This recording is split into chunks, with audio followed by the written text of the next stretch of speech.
শাহিন ভাই, আমি স্বাগত জানাচ্ছি ভাই। অনেক মেহেরবানি আপনার যে আজকের আলোচনায় আপনি আমাদের থ্যাংক থেকে ইউ ভেরি সময় মাচ যে দিচ্ছেন। আপনি আমাকে খোঁজ করেছেন।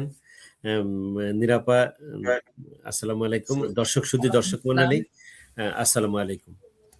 ওকে নীরা, আপনাকে স্বাগত জানাচ্ছি। Neera, you look beautiful and fantastic. চমৎকার। Thank you. কেমন আছেন আপনি নীরা? এবং জি আপনাকে ভালো। আজকে আসসালামু আলাইকুম। আজকে আজকে শোতে স্বাগত জানাচ্ছি আপনাদেরকে। শাহিন ভাই, আপনার মাথাটাকে যদি একটু উপরে উঠান, আরেকটু যদি একটু উপরে উঠায় দেন। এটা কি ঠিক আছে এবার? হ্যাঁ, পারফেক্ট ভাই, পারফেক্ট। ওকে। আমি আলোচনাটা শাহিন ভাই আপনাকে দিয়ে শুরু করব। শাহিন ভাই, পুলিশদের যদি খারাপ রাখে তাইলেই ক্ষমতায় যাওয়া যায়। পুলিশরা যদি আইন ভাঙে তাইলেই নির্বাচনে কারচুপি করা যায়। পুলিশদেরকে যদি কিডন্যাপার বানায় তাইলেই রাজনীতিবিদদের লাভ।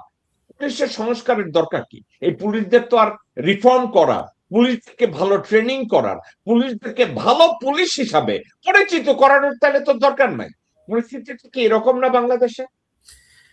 হ্যাঁ জি, আপনার পরিস্থিতিটা এরকমের, কিন্তু আমার দেখার দৃষ্টিভঙ্গি একটু অন্যরকমের। জি প্লিজ। আমার আপনার কাছে প্রশ্ন, পুলিশরা যাদেরকে পুলিশ দেন তারা কি অন্য কোনো দ্বীপ থেকে আসছে, না তারা এদেশেরই মানুষ? চমৎকার প্রশ্ন ভাই। এখন ব্যাপারটা হচ্ছে যে দেশটা যেমন রাজনীতিবিদের, দেশটা যেমন পুলিশেরও, তাই না?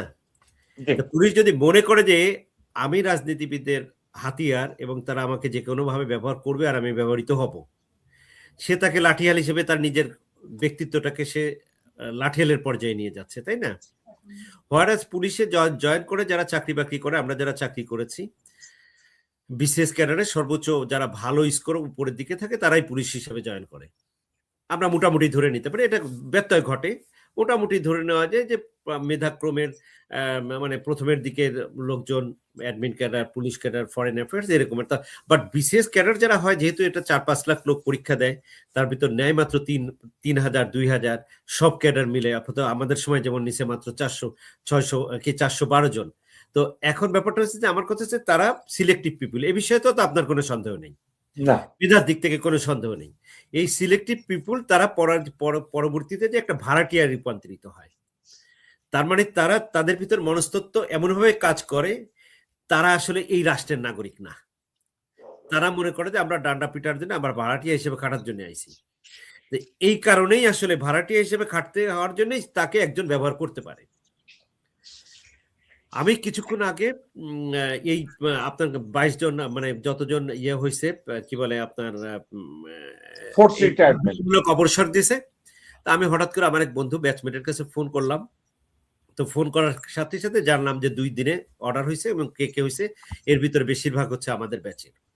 তো তার ভিতরতে সৌভাগ্যক্রমে আমি যার সাথে কথা বললাম সে বললো যে সে তার নাম আছে না। তো তারকে জিজ্ঞেস করলাম যে এই যে পুলিশ কি কারণে এটা এই নির্বাচনে সহযোগিতা করছে, তার মানে নির্বাচনে যে সহযোগিতা করছে, তো নির্বাচনে রাতের নির্বাচন সহযোগিতা করছে, না করলে কি হইতো না, করা যেত না? তুমি তো তখন এসপি ছিলা বা ডিআইজি ছিলা। তবে হ্যাঁ করা যেত, কিন্তু অত সাহস আমার থাকলো, তার কারণ আমার আইজি সাহেব চায়। তো তখন আমি তাকে আইজি সাহেব চাইছি। আমি বললাম আইজি সাহেব যে চায়, আইজি যদি বলতো যে না, শেখ হাসিনারে বলতো যে না আমি ইলেকশন করে দিতে পারবো না, তাহলে কি হতো? তাহলে কিছুই হইতো না। আইজি যদি বলতো যে আমি করব না, আইজি তাহলে উনি যদি এই কমিটমেন্ট শেখ হাসিনাকে না দিত, তাহলে তো উনি আইজি হইতে পারতো না। আর আইজি হইতে পারছে বলেই তার পারপাসটা সার্ভ করছে। এখন আমি তখন বললাম যে উনি যদি চাইতো যে না ইলেকশন, রাতের বেলা ইলেকশন বা আমরা সহযোগিতা করবো না, এটা ভেরি মাচ পসিবল। শুধু একজন আইজি যদি চায় যে পসিবল, তাইলেই শুধুমাত্র পসিবল। আর তার কথা যে যারা জেলাতে থাকে তাদের এতটা ব্যক্তিত্ব নেই বা করা সম্ভব না যে আইজির কথার বাইরে যাওয়া। তো তাইলে আমি যেটা বলতে চাচ্ছি এখানে, আপনি যে প্রশ্ন করেছেন রাজনীতিবিদরা তাদেরকে ব্যবহার করে, রাজনীতিবিদরা তাদেরকে ব্যবহার করে না, তারা ব্যবহার হওয়ার জন্য এক পা আগায় থাকে। এই পুলিশ ব্যবহার হওয়ার জন্য যে বলে যে ভাই আমার ব্যবহার করবা আই এম উইথ ইউ। তার কারণ ওরা তো আর এদেশের নাগরিক না, কোন সরকারি কর্মকর্তাই এদেশের নাগরিক না, ইনক্লুডিং মি। তারা প্রত্যেকটি করে এর চেয়ে আর চমৎকার ব্যাখ্যা হইতে পারে না। এরা প্রত্যেকেই ফিল করে যে হচ্ছে নাকি তারা ভাড়া খাটতে আইছে। 57 বছর পর্যন্ত তার যতদিন চাকরি আসছে ভাড়া খাটতে আইছে, ভাড়া খাটিয়ে দেওয়ার পরে এরা মনে হয় যে অন্য কোনো দ্বীপ থেকে আসছে, ভারত থেকে আসছে, আমেরিকা থেকে আসছে, ভাড়া খাটতে আসছে। এই মেন্টালিটিটা যতদিন পর্যন্ত আপনার এই সরকারি কর্মকর্তাদের দিতে না পারবেন যে এটা তাদের রাষ্ট্র, ততদিন পর্যন্ত সবাই তাদেরকে ব্যবহার করবে এবং এটা সুবিধা নিবে। ওকে শাহিন ভাই, আমি আপনার কাছে আসি। নীরা, শাহিন ভাইয়ের একটা কথা থেকে আপনি টের পাইছেন, একজন পুলিশ তার সর্বোচ্চ উন্নতি কি? উনি আইজি হবেন। তো ওনাকে হাসিনা বা বেগম জিয়া অথবা তারেক অথবা এরশাদ তাকে ওনাকে আইজি বানাইছে। আইজির পরে তো আর তার আর কোনো প্রমোশন নাই নীরা পুলিশে। একটা লোক আইজি হয়ে গেছে, আইজি হওয়ার পরে কি এই লোকটা চিন্তা করে না যে আমার আইজি হওয়ার তো আমি হয়ে গেছি অলরেডি, আমাকে এখান থেকে রিটায়ারমেন্টে পাঠাইলো, আমি আইজি হিসাবেই রিটায়ারমেন্টে যাব, সুযোগ সুবিধা পাবো। এরপরে যদি কোনো নির্বাচন আসে আমি এই নির্বাচন নিরপেক্ষ করাবো, আমি ওই হাসিনা খালেদা বুঝি না, আমি নিরপেক্ষ নির্বাচন করাবো। এই মানসিকতাটা কি ওই আইজির তৈরি হইতে পারে না নীরা? জি, থ্যাংক ইউ জেকব ভাই, thank you so much. And Shahin ভাই, থ্যাংক ইউ, খুব সুন্দর একটা কথা বলছেন এবং আপনার কথাটা আমি খুব এনজয় করেছি, যে ভাড়া খাটা, এই যে ভাড়া খাটের বিষয়টা আপনি বলছেন, এর চেয়ে সত্য আর কিছু হতে পারে না। কারণ দেখেন, আজকে পলিটিশিয়ানদের দোষ দেওয়া হচ্ছে যে পলিটিশিয়ানরা এই কাজগুলো করছে, বা যখন যে দল পাওয়ারে আসছে তারা এই কাজগুলো করছে। কিন্তু সিস্টেমটা দেখা যায় গত 54 বছরে যেভাবে হয়ে আসছে, আপনার যে কথাটা বলছেন যে ভাড়া খাটা, এর চেয়ে সত্য আমার মনে হয় না আর কিছু হতে পারে। কারণ সিস্টেমটা এইভাবেই চলে আসছে, এবং আমাদের দেশে যারা যে পারপাস সার্ভ করতে ওখানে যাচ্ছেন তারা এই মেন্টালিটিটা নিয়েই যাচ্ছেন এবং ওইভাবেই তারা কাজগুলো করছেন। আজকে এই যে আইজির কথা বলবেন, যে আইজি সে হওয়ার পর ওখানে তার কিছু নাই, তার যেটা অ্যাচিভ করার সে অলরেডি করে ফেলছে। এখন সে রিটায়ারমেন্টে যাবে, কিন্তু রিটায়ারমেন্টে খালি হাতে সে যাবে? সে যে জন্য বিনিময় যেটা করে গেছে সেটা তো তার পেতে হবে। আর ওই পারপাসটা 100% যদি সে সার্ভ করতে না পারে, তার পকেটটা তো ভরছে না। তার পকেটের যে চাহিদা, তার মেন্টাল যে চাহিদা, এই দুইটার সাথে তো সে একত্র হতে পারছে না। এখন যতক্ষণ পর্যন্ত পারবে না ততক্ষণ পর্যন্ত সে এইভাবেই চলবে বা চালাবে। এটা সিস্টেম হয়ে গেছে আমাদের দেশে। মীরা, আমি বলতে চাচ্ছি কি, আমি আপনার সাথে একমত। উনি কমিট করেছেন, আমি আপনাকে কোন ধরেন কোন সরকার প্রধান ডেকে পুলিশের একজনকে বললো তোমারে আইজি বানাইতেছি, তুমি আমাদের এইটা পার করে দিবে, ওনারা আইজি বানাইলো, উনি আইজি হয়ে গেল। এখন আইজি হওয়ার পরে উনি যদি একদিন উনি একটা স্বপ্ন দেখলেন, স্বপ্নে আল্লাহর ফেরেস্তা কইতেছে তোরে আমি আইজি বানাইয়া দিছি, এরপরে কিন্তু তোর আর কোনো প্রমোশন নাই, এবার তুই একটু সৎ হ। আচ্ছা মীরা, কখন কি কেমনে সৎ হবে? তার নিজেকে তো প্রোটেক্ট করতে হবে। মীরা, আমার কথাটা একটু আবার শেষ করতে দেন। আমি বলতেছি ধরেন আল্লাহর ফেরেস্তা তারে কইছে তুই একটু সৎ হ। এখন ওই আইজি যদি বলে যে যেভাবেই হোক আমি আইজি অলরেডি হইছি, আমারে যদি এখন ফোর্স কইরা পাঠাইয়াও দেয় বাড়িতে, আমি আইজি হিসাবেই রিটায়ারমেন্ট পাবো, রেশনও পাবো, ভাতাও পাবো, আমার আর অতিরিক্ত পয়সার দরকার নাই, আল্লাহ পাক আমারে মাফ করে দাও, আমি আইজি হইয়া গেলাম। এইটা পারে কিনা? আপনি যেটা কইছেন আমি বিরোধিতা করতেছি না, এটা পারলে তা মনে হয় না একটা রাষ্ট্রের পরিবর্তন করা সম্ভব একজন আইজির দ্বারা, একজন সেনা প্রধানের দ্বারা, একজন বিমান বাহিনীর প্রধান দ্বারা? এটা সম্ভব কিনা? অফকোর্স সম্ভব, কিন্তু তারা এই কাজটা করতে চায় না। তারা করবে না, এই কাজটা তাদেরকে করতে দেওয়া হবে না। কারণ তাদেরকে ওইভাবে প্রতিশ্রুতি নিয়ে ওখানে যেতে হয়েছে যে তোমাদের লিমিটেশন এখানেই, তোমাদের ক্ষান্ত দিতে হবে এবং এখানে এর বাইরে তোমরা আগাতেও পারবে না, তোমরা ইনও করতে পারবে না, আউটও হতে পারবে না, যা বলবো তাই শুনতে হবে যদি এই ক্যারট তোমাকে পেতে হয়। তারা তো এই ক্যারটের লোভেই ওই কাজটুক করছে, ক্যারট পেয়েছেন বা ভবিষ্যতেও পাবেন। আমি আপনাকে বলি, আপনি শুনলে অবাক হবেন। একটা রাষ্ট্র মোজাম্বিকের প্রেসিডেন্ট সিদ্ধান্ত নিলেন জেনারেল মিশেলকে উনি সেনাপ্রধান করবেন। ওনাকে একজন দুর্নীতিগ্রস্ত জেনারেল মিশেল, তাকে বললো তোমার এইটা করতে হবে, এইটা করতে হবে। সে কি করছে জানেন? মীরা একটা কাজ করছে, শাহিন ভাই, এই লোক প্রেসিডেন্ট যা কইছে ওকে আমারে শুধু বানায়া দেন। কিন্তু একটা কথা কই, যেদিন উনি সেনাপ্রধানের দায়িত্ব নিলেন, উনি 15 দিন অপেক্ষা করলেন।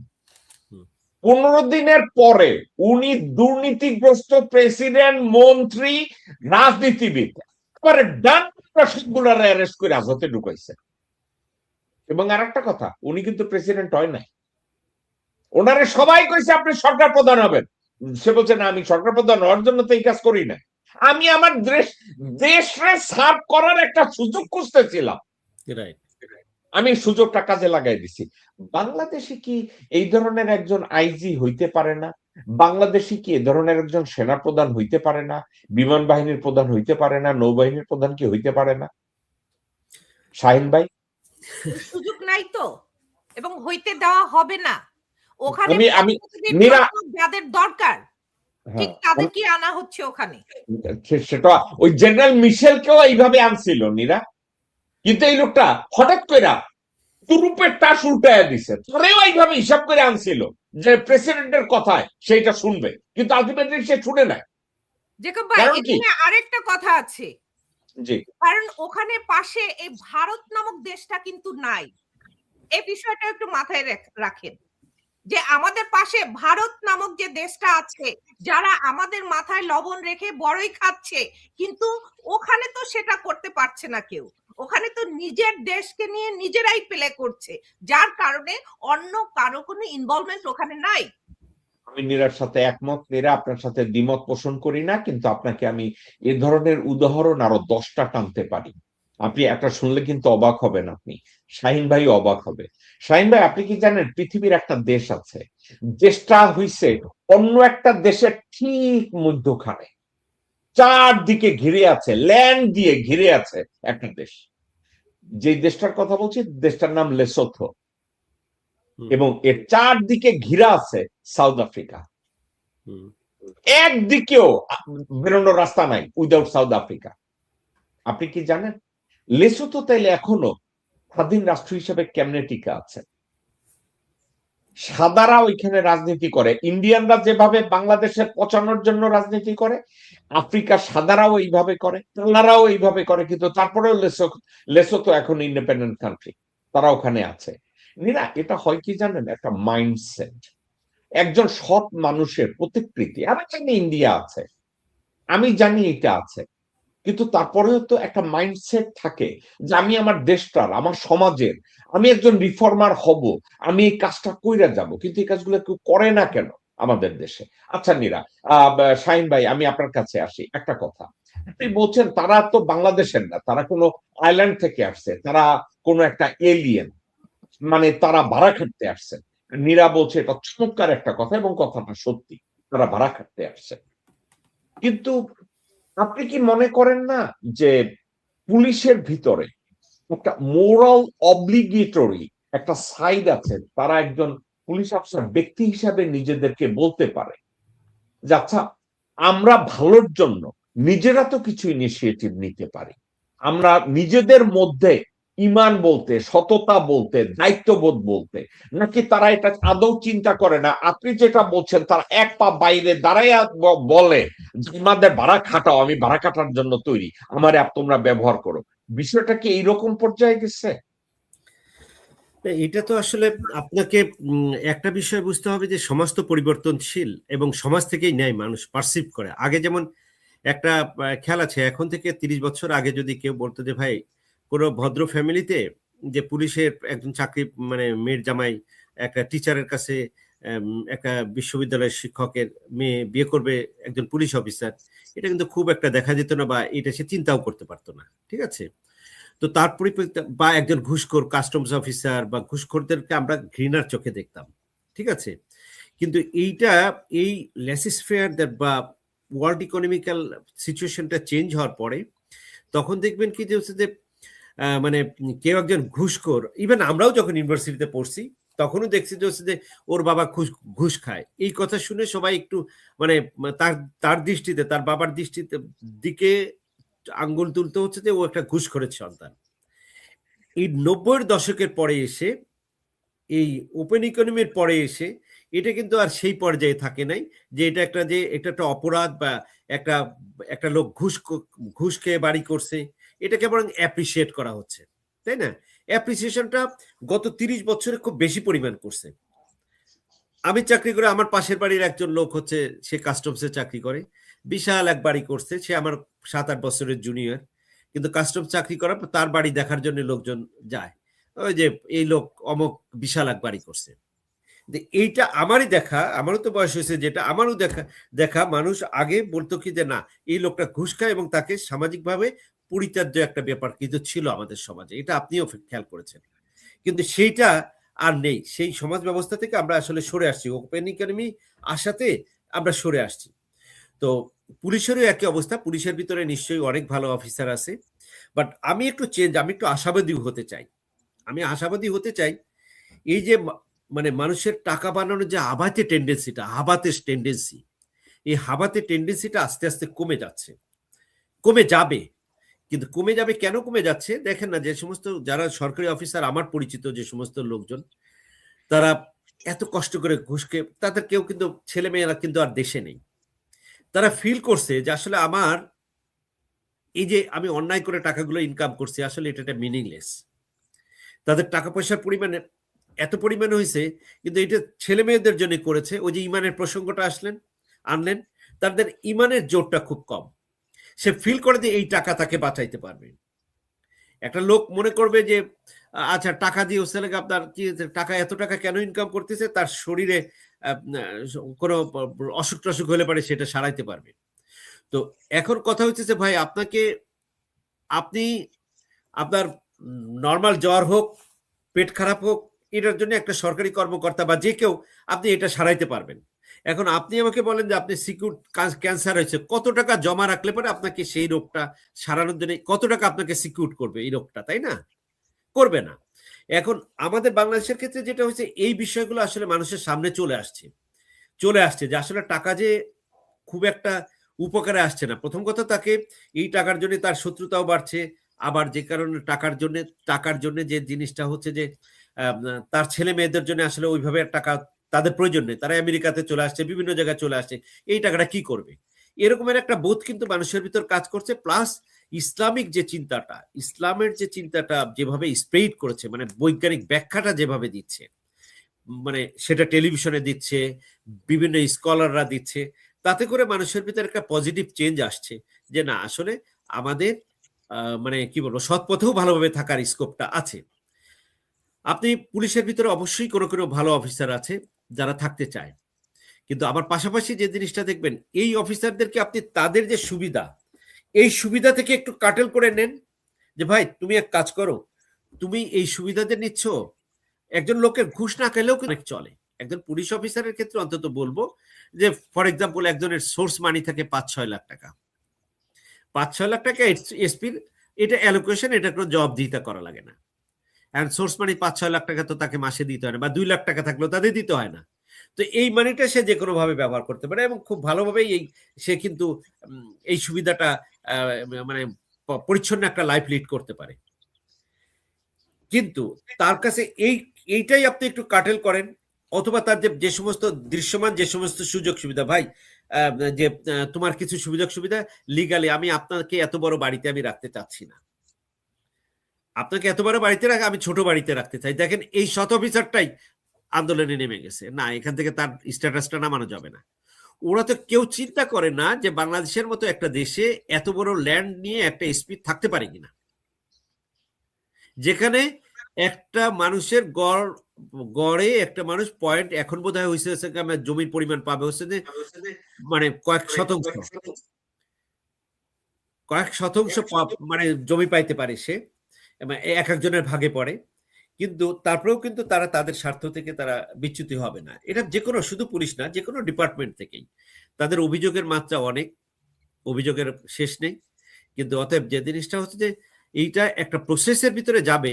ইদানিংকালে যে এবার যে ইলেকশনটা হলো, এই ইলেকশনটা হওয়ার পরে মানুষের ভিতরে একটা বড় ধরনের পরিবর্তন আপনি পাবেন চিন্তার ডাইমেনশনে। এই যে সংসদে যে কথাবার্তা বলতেছে বিরোধী দলের লোকজন বিশেষ করে ইয়াং হাসনাতরা যেভাবে বলতেছে কথা, হাসনাত নাহিদ বলেন বা বিরোধী দল বলছে, তাদের ভিতর যে বাহাস যে হচ্ছে, এই বাহাসটা এটা মানুষ এনজয় করতেছে। এবং মানুষের যে একজন আইজি হইলেই যে কিছু হয় না, একজন এসপি হইলেই যে কিছু হয় না, কি হয়, একজন সচিব হইলে কি হয়, আপনি এত কয়টা সচিবের নাম কয়জন লোক জানে, কয়টা আইজির নাম কেউ কয়জন জানে। কিন্তু মিনিংফুল লাইফের জন্য কিছু মিনিংফুল করে যাওয়া, সে আজকে যদি বলি যে হাসনাত নাহিদ এদেরকে কয়জন লোক চেনে, তাদের লাইফের মিনিং, এই আন্ডারস্ট্যান্ডিংটা আমার মনে হয় যে মানুষের ভিতর আসতেছে। হ্যাঁ, এবং সেটা সরকারি চাকরিজীবীর ভিতরে আসতেছে, যে আসার কারণে আমি একটু আশাবাদী হই, যে এই কারণে আশাবাদী হই যে না, এটা তো সোসাইটি তো আসলে পরিবর্তন হয় সময়ের প্রেক্ষিতে।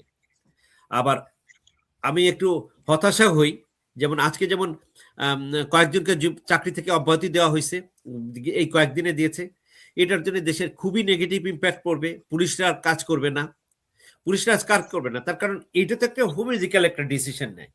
পুলিশকে একটা রাজনৈতিক দল তাকে দুর্নীতিবিদ বানাচ্ছে, আবার আরেকটা রাজনৈতিক দল তাকে তার এই যে চাকরিটা খেয়ে দিচ্ছে।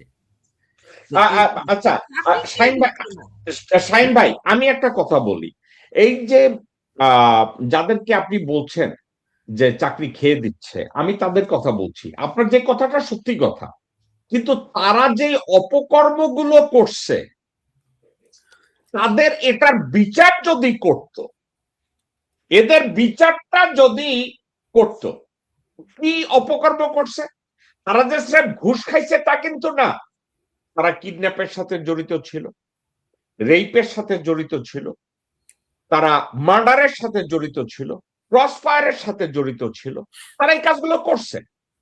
এখন তাদেরকে দিয়ে ধরেন 17 জন বা 22 জনকে রিটায়ারমেন্টে দিছে, এই 22 জনের উপরে রিটায়ারমেন্টে দিতে তাদের রিটায়ারমেন্ট ভাতা, রিটায়ারমেন্ট বেতন, রিটায়ারমেন্ট রেশন, কয়েক কোটি টাকা বার্ডেন সরকার নিল। তো তারা রিটায়ারমেন্টে গেছে, তাহলে কি তাদেরকে পুরস্কৃত করা হইল না? তারা যত অপকর্ম করছে, যত বেআইনি কাজ করছে, তার বিচার না কইরা তাদেরকে গিফট দেওয়া হইলো, যাও এখন বাসা যায় রেস্ট করো। কপাল ভালো থাকলে হাসিনা যদি আবার ক্ষমতায় আছে, তোমাদেরকে ডাইকে আবার ক্ষমতায় বসাবে। এটার চাকরিটা খাইলো কই? হ্যাঁ, এটাতে আসলে খুব একটা কোনো কিছু হয় না। তার কারণ একটা লোক মনে করেন যে এখন তার বেতন কত, এখন সে বেতন পাচ্ছে হচ্ছে একজন তাদের স্কেলে দেন 70,000 টাকা যদি তার স্কেল হয়, ঠিক আছে, একজন অফিসার ডিআইজি লেভেলে একজন অফিসার 70-72 সেকেন্ড গ্রেডের অফিসার, তার বেতন হয়তো 1.5 লাখ টাকা পাইলো। 1.5 লাখ টাকা যখন বেতন আসতেছে, সে রিটায়ারমেন্টে গেলে যখন টাকা উঠবে, তখন কিন্তু তার ব্যাংকে রেখে দিলে 2 কোটি 2.5 কোটি টাকা তার আসবে, তার কিন্তু ওই টাকাটা কিন্তু সে প্রতি মাসে ব্যাংকে রাখলেও সে 1.5 লাখ টাকা পাবে না। কিন্তু আলটিমেটলি কিন্তু এইটার কোনো লাভ হচ্ছে না, সরকারের কোনো লাভ হচ্ছে না, বা রাষ্ট্রেরও কোনো লাভ হচ্ছে না। আর 2 দিন আগে, বরং 2 দিন আগে তার জন্য, তার তো 2 দিন পরে তো 2 বছর পরে তো রিটায়ার করতেই হবে, সে আগে থেকে তার লাইফ শুরু করতে পারবে, তাই না? এটা একটা ব্যাপার, হয়তো সামাজিকভাবে মনে করবে যে তাকে বাধ্যতামূলক অবসর দেওয়া হলো। এখন সে যে সমস্ত কর্মকাণ্ডের সাথে জড়িত ছিল, এই কর্মকাণ্ড তো যে কাজগুলো করছে, অন্যায় করছে, খুনের সাথে জড়িত থাকলে সেটা শাস্তি হওয়া দরকার আছে, গুমের সাথে জড়িত সেগুলো দরকার আছে। তো এইটা হচ্ছে আবার সেই একই কথা আসি, আসলে ব্যাপারটাতে এইটা প্রমাণ করবেন কিভাবে? আপনি পুলিশের তদন্ত পুলিশই করে, তো পুলিশের তদন্ত আলাদা একটা বাহিনী দিয়ে করতেন, আলাদা সমন্বিত লোক, তাইলে না ওর অপরাধটা আপনি ধরতে পারতেন, তাই না? পুলিশ রিফর্ম কমিশন করা হয়েছে, তারপরে রিফর্ম এগুলো ইমপ্লিমেন্টেশনের ব্যাপার আছে, কোনোটাই তো হয়নি। আলটিমেটলি এটা চাইতে হবে কাকে? চাইতে হবে হচ্ছে রাজনীতিবিদদেরকে। আবারও বলি, রাজনীতিবিদদেরকেই চাইতে হবে, এবং রাজনীতিবিদরা চাবে যে আমি রাষ্ট্রের উন্নতিটা চাই। আচ্ছা ভাই, আপনি বলছেন রাজনীতিবিদদের, আমি আপনাকে একটা কথা বলি, নীরা প্রশ্নটা একটু মনোযোগ দিয়ে শুনেন। এই পুলিশরা এই আন্দোলন করে তাদের হত্যার বিচার করতে হবে, পুলিশরাই আন্দোলন করে আমাদের বেতন বাড়াতে হবে, পুলিশরাই আন্দোলন করে আমাদের ভাতা দিতে হবে। তাহলে পুলিশরা আন্দোলন করে না কেন যে আমাদেরকে রিফর্ম করতে হবে, আমাদেরকে দিয়ে আনলফুল অর্ডার করা আমাদের উপরে দেওয়া যাবে না, আনলফুল অর্ডার দিলে আমরা এটা মানতে পারবো না, ইলেকশনে মেকানিজম করার জন্য আমরা এই কাজগুলো করতে পারবো না। পুলিশরা সব বিষয়ে আন্দোলন করে, বেতনের জন্য আন্দোলন করে, থাকার জন্য আন্দোলন করে, রেশনের জন্য আন্দোলন করে, পোশাকের জন্য আন্দোলন করে, বাঁচার জন্য আন্দোলন করে, তাহলে রিফর্মের জন্য তারা কি আন্দোলন করতে পারে না শাহিন ভাই? না, রিফর্ম করলে কি হবে? রিফর্ম যদি করা হয়, একটা পুলিশ যখন আপনার রাতের বেলায়, মানে আপনি আমি পার্সোনালি যেটা মনে করি যে সে রাতের বেলায় একটা মানুষকে ধরে নিয়ে এসে সারা রাত ধরে পিটাইছে, তাকে সারা রাত ধরে পিটাইছে এবং পিটাই বলছে যে টাকা নিয়ে আসো, নাইলে পরে হচ্ছে যে তোমাকে ইয়ে করবে। তো এই যে পিটানোটা হয়েছে, রিফর্ম কমিশন যখন হবে, রিফর্ম হলে কি, রিফর্ম তো আর এটাকে এই অবস্থায় এক্সিস্ট করার জন্য হবে না।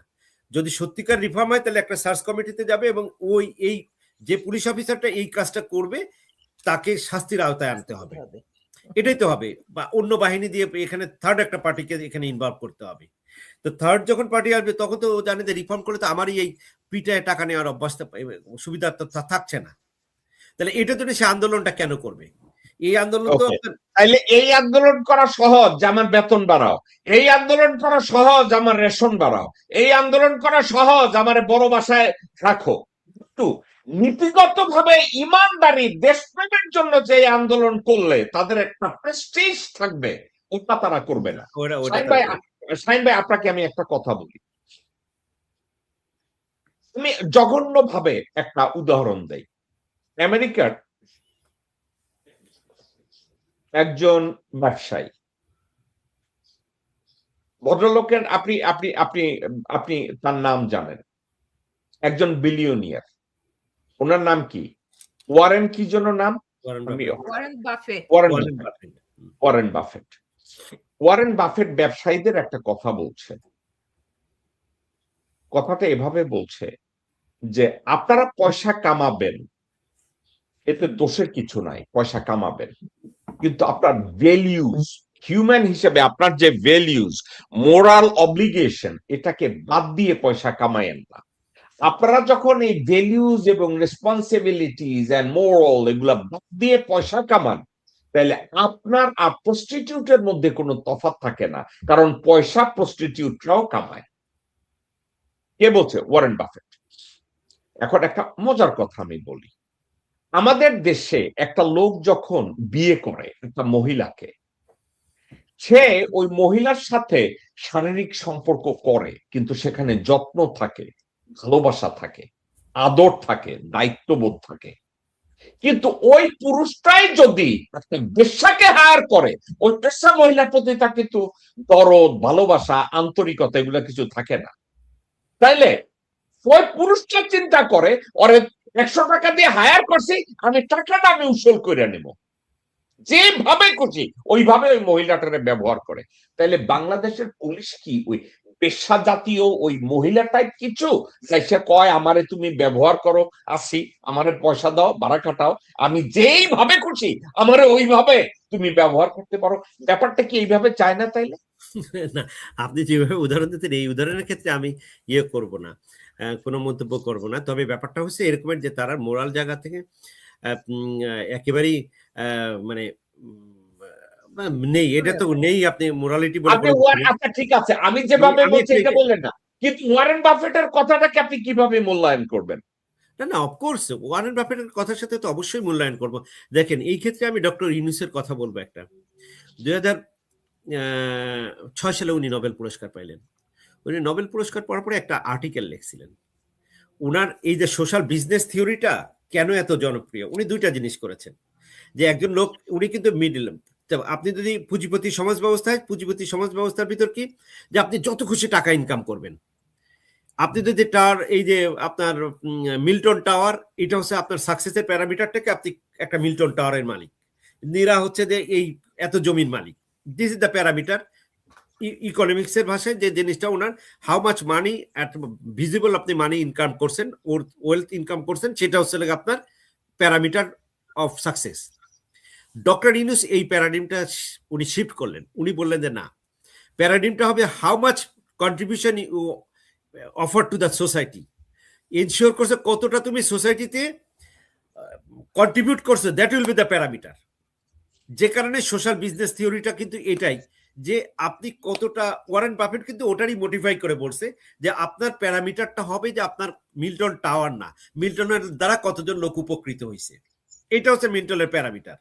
তো আমাদের দেশে যে জিনিসটা সমস্যাটা হয়েছে কি, আগেও বলেছি আপনাদেরকে, আমাদেরকে একটা প্যারামিটার ধরে নিচ্ছে, আপনি বিসিএস ক্যাডার কিনা এটা হচ্ছে আপনার সাকসেসের প্যারামিটার, আপনি টাকার মালিক কিনা এটা একটা সাকসেসের প্যারামিটার, আপনি প্রমোশন পেয়ে এসপি কি বলে প্রমোশন পেয়ে আইজি হয়েছেন কিনা এটা একটা প্যারামিটার।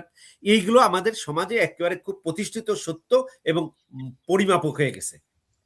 আপনার পরিমাপক যখন এইটা সমাজ করে দিয়েছে, রাষ্ট্র করে দিয়েছে, তখন আর ওইটা নিয়েই সবার প্রতিযোগিতা থাকে, আমি সাকসেসফুল মানুষ হব, ঠিক আছে, আমি সাকসেসফুল হব। তো এখন সেলফ রেসপেক্ট আর তখন আর মানুষের ভিতর থাকে না।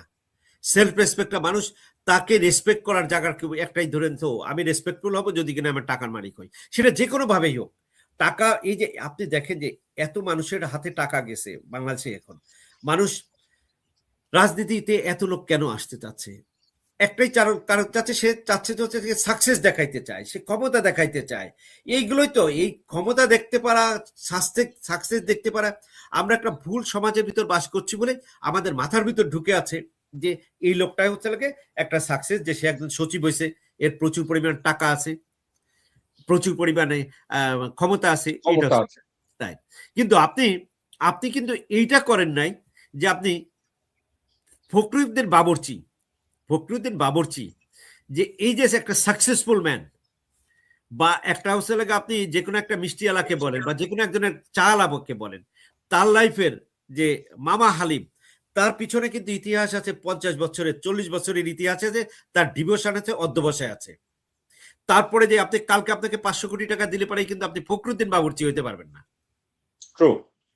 কিন্তু আপনি এই ফখরুদ্দিন বাবুর্চি কিন্তু নিচ্ছেন না, আর একজন লোককে মনে করতেছেন যে একটা লোক হয়েছে পুলিশের এসপি হয়েছে, ও ফখরুদ্দিন বাবুর্চির চেয়ে অনেক বড় কিছু, তাই না? আপনি তাকে দেন।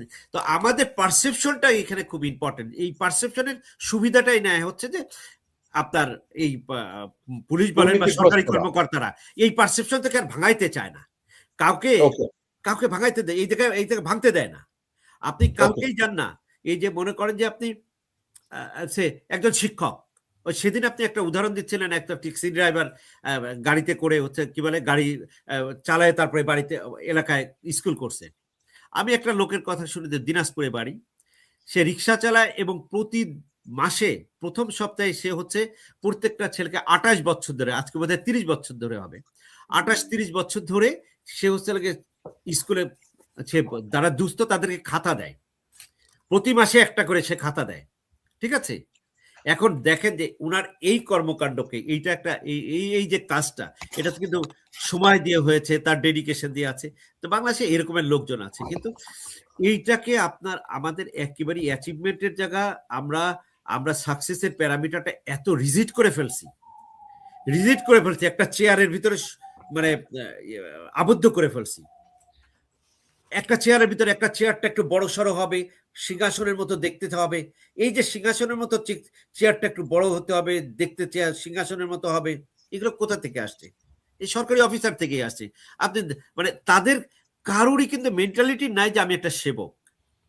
এই সেবক যেহেতু না মেন্টালিটি, সুতরাং তাকে কোনো না কোনো ভাবে মাস্টার হইতে হবে। এই মাস্টারই তার আধিপত্যটা দেখানোর জন্যই যে কোনো ভাবে কোনো আইন রিফর্ম করতে যান, সে আপনাকে অ্যাপ্রিসিয়েট করবে না, আপনাকে অ্যাপ্রিসিয়েট করবে না।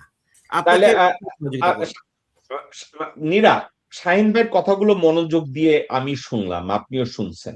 শাহিন ভাইয়ের কথাকে কোনো কথাকে আমি বিরোধিতা না করে যদি আমি বলি যে শাহিন ভাই যা বলছে প্রত্যেকটা কথাই সত্যি, তাইলে কি এটা এখন একটা সিস্টেম আমাদের দেশে হয়েছে যে পুলিশরা বলতেছে আমরা ভাড়া খাটতে আসছি, রাজনীতিবিদদের, বিএনপি কে অথবা আওয়ামী লীগকে বলবে যে আমরা আসছি, আমাদেরকে তোমরা ভাড়া খাটাও।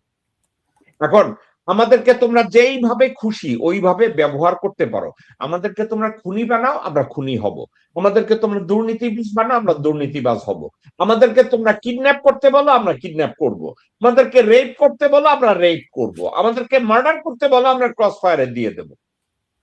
আমাদের সমাজ ব্যবস্থায় এবং আমাদের রাজনৈতিক প্রেক্ষাপটে আমাদের দেশের বর্তমান যে পরিস্থিতি, তাইলে সরকার এবং পুলিশ অথবা যে কোনো বাহিনী, তাদের ভিতরে কি এটা এখন অলিখিত একটা নিয়ম যে পুলিশকে দিয়েই যদি আমরা অনিয়মগুলো করাই তাইলেই আমরা নির্বাচনে জিতবো, আর পুলিশদেরই যদি এই অনিয়মগুলা তাদেরকে দিয়ে কন্টিনিউ করায় তাইলেই আমরা ক্ষমতায় থাকবো। বিষয়টা কি এখন অলিখিত নিয়ম সংবিধানে পরিণত হয়েছে? জি জ্যাকব ভাই, আমাদের দেশের পুলিশের অবস্থান দেখে ঠিক এটাই মনে হচ্ছে যে পুলিশ আমাদের দেশের জন্য যে এটা যে যে যখন যে পাওয়ারে থাকবে তাকেই সার্ভ করবে এবং তার ইন্টারেস্ট প্রোটেক্ট করবে। বিনিময়ে তার যে অবস্থান, যেখানে যাওয়া, যেটা পাওয়া, সে সেটা পাবে।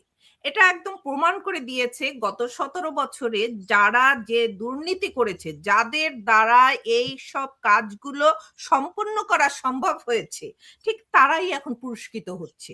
চোখে দেখা যাচ্ছে যে তাদেরকে ফোর্স রিটায়ারমেন্টে পাঠানো হয়েছে, কিন্তু অন্যদিকে যদি আপনি দেখেন তাদেরকে তো পুরস্কৃত করা হচ্ছে। যদিও শব্দটা ফোর্স রিটায়ারমেন্ট বলা হয়েছে, কিন্তু আর আমরা যদি বিষয়টা দেখি তাকে পুরস্কৃত করা হচ্ছে, কারণ সে তো তার লাইফের সবকিছু ঠিক সেম ভাবেই পাচ্ছে। সে যে এত বড় একটা অন্যায় করেছে, তার দ্বারা যে বাংলাদেশের ক্ষতি হয়েছে, জনগণের ক্ষতি হয়েছে, এ বিষয়টা কিন্তু সে বুঝছে না এবং তাকে বুঝতেও দেওয়া হচ্ছে না।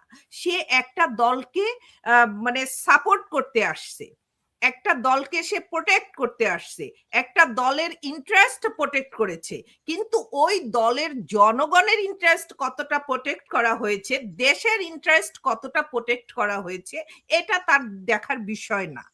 সে পুরস্কৃত হয়েছে। এখন একটা গ্রুপ যখন এইভাবে চলে গেছে এবং পরবর্তী গ্রুপ যারা পিছনে আসছেন, তারা একই মেন্টালিটি তাদের ভেতরে কাজ করবে। কারণ কিছুক্ষণ আগে এই যে শাহিন ভাই একটা কথা বলেছেন যে তাদের চাহিদাটা কোত্থেকে আসছে। আমরা তো সবসময় বলি যে ক্ষুধা কত প্রকার হতে পারে এবং এই ক্ষুধা নিবারণের সিস্টেমটা কি হবে, কোন ক্ষুধা কিভাবে নিবারণ করবে এবং কোনটা করা সম্ভব এবং কোনটার জন্য আমাদের এই সমাজ এফেক্ট হচ্ছে। সমাজ যে এফেক্ট হচ্ছে এই ক্ষুধাগুলো নিবারণ করতে গিয়ে, এ বিষয়টা কিন্তু দেখা হচ্ছে না। তাহলে পুলিশ বাহিনী কোথা থেকে আসছে, পুলিশের কি ন্যায় নীতি এবং নিয়ম নীতি কি, কেন পুলিশ আমাদের দরকার এবং কোন পর্যায়ে গিয়ে আমাদের পুলিশ দরকার। তো সেটা যদি আমার দেশের ইন্টারেস্ট প্রোটেক্ট না হয়, তাহলে এই পুলিশকে আমরা এভাবে কেন চাবো? পুলিশ নামতে নামতে বাংলাদেশে এই পর্যায়ে নামছে যে পোশাকধারী পুলিশ, তখন আর তাদেরকে ওই যে সিস্টেম ওয়াইজ তাদেরকে আনা হচ্ছে না। আমার দল পাওয়ারে আসছে, আমার দল এই ড্রেসটা পরলেই আমার দলকে সার্ভ করতে পারবে। এখন আমাদের ভিতরে এই মেন্টালিটি ঢুকে গেছে, এখন আমার দলকে যখন সার্ভ করবে অবশ্যই আমি তাকে পুরস্কৃত করব। নীরা, গতকালকের বিএনপির স্বরাষ্ট্রমন্ত্রী সাউয়া থানায় গিয়ে সরাসরি বলে বিএনপির পরিচয় কেউ আসলে তাকে সহযোগিতা করবেন। এর অর্থ কি? তাহলে থানায় বলে দিচ্ছে যে you have to play the card of BNP. সাবজেক্টটা এরকম না নাকি অন্যরকম? আওয়ামী লীগ যদি ক্ষমতা আসে, আওয়ামী লীগও বলবে আওয়ামী লীগের লোকজন আসলে তাদের কথা শুনবেন না, সেটাই বললাম জেকব ভাই।